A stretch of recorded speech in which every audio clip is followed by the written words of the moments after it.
Hey hockey fans, welcome into a matchup. This time we're previewing the men's Division II team as they're about to kick off their season, first taking on University of Mary. Joined by Rhett McGibbon, the voice himself. And Rhett, let's talk about, first off, the returning D2 team. This is a group that a lot of people thought they could compete for a national title last year, and unfortunately, because of COVID, things were canceled. But they basically returned the same team.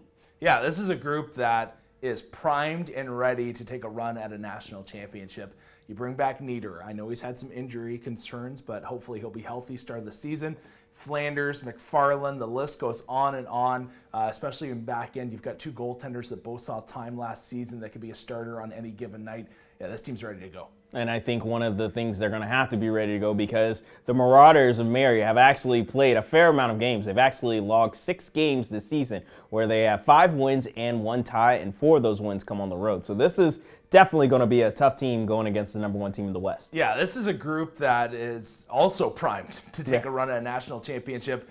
It's also a school that took on the Jimmies of Jamestown and compete against them extremely well, and they're at the D1 level. So they are no slouch, and in some ways, you might see here this Thursday through Saturday the 3 best games of the season right off the bat. And I think one of the interesting matchup, doesn't it kind of remind you of that matchup that the Flames had in the 2-game matchup versus Sioux College, where the Flames had leads at times in that game and showed they could compete because we know, obviously, Sioux College, one of the top teams in Division II.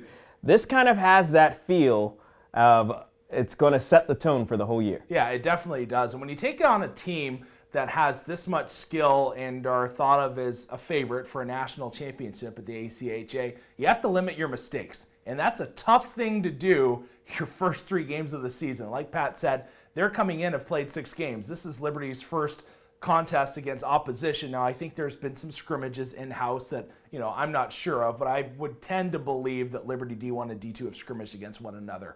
However, it's still, when you get the refs out there and you got bodies flying and you're actually hitting to hurt, it changes things. So against this team, you're going to have to play a really safe hockey game, rely on some quality goaltending, get a little puck luck in there.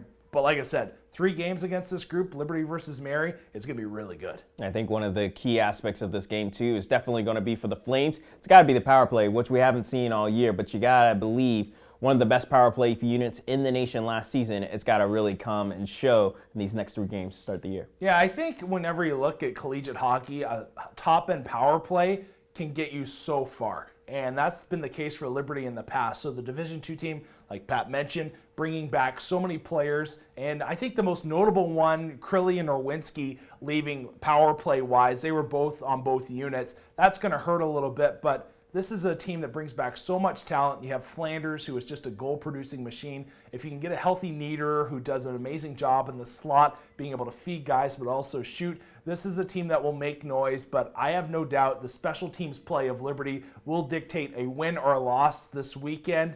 So I'm sure Coach Ben Hughes has had them working on this relentlessly through practice so far.